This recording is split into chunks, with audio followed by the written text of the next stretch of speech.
Biden asks $100 billion today, $1 trillion tomorrow. The debt crisis accelerates.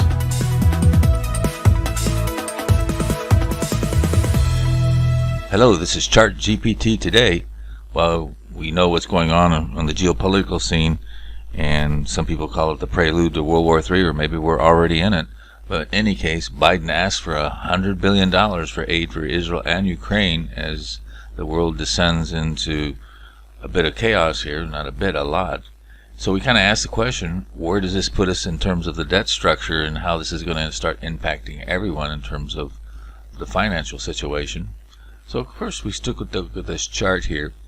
Current outlays in terms of GDP is about, we're looking at closing in on the 3%, and we're talking about interest on the debt of the U.S. government, so it's about 3% of total GDP. Of course, that may not mean anything to you, but first let's take a look at the details here. What is the basic structure of the U.S. debt? You can see that 55% in notes, 18% in bills, 17% in bonds, tips, and I'm not going to go into the details of those, but the point is there's varying maturities. It could be 30-year bonds, it could be 2-year treasuries, 10-year treasuries, this kind of thing. So there's a different, the maturity levels of all debt is variable depending on how they structure it. So we look at it over time. What is the approximate blended maturity rate of all securities of the U.S. debt? It's about 5.83 years. You can see the trend there.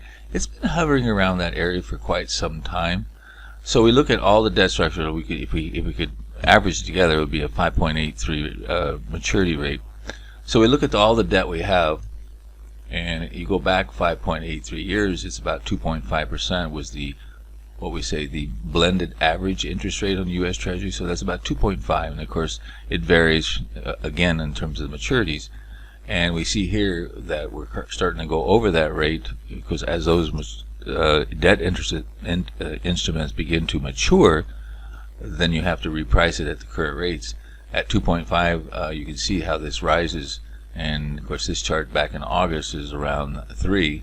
But we can take a look at current market conditions. We can see that 2s are well over now 5%, well approaching 5%, and 10s are well over the 5%. So if those rates continue to hike to fight inflation, and surely if we grow the deficits and print more money, they're going to want to raise interest. The Fed is going to want to raise interest rate, and of course we know the mortgage rates already hit 8%. So as interest rates rise, you can see the interest payments on U.S. Debt is going to only increase, not shrink. So let's take a look at this. I kind of showed this chart. This chart was back in 2018. The interest of the total budget. You can see that mandatory spending was, that's Social Security, these kinds of things. Mandatory is 61, and discretionary basically is everything else, is 31%. And you can see here what it was 8%, and now they projected in 2028 to be 11. But that was then. Now take a look at now. They've repriced it. Now they're saying that even today it's 14%. We're way over the projections of maybe 3 or 4 years ago. So you can see this is accelerating. You can see this in this chart. I kind of compare the two. Here's was a chart done by the CBO in 2022, and basically they're saying that it'll be $8 trillion in interest payments, and based upon different projections of 21 was 5 trillion is 8 trillion, and then you can advance the clock even further, and you can see that 23 projection is now 8, and now it's 10. So you can see the growth of that is starting to accelerate. But here's the kind of the key chart here.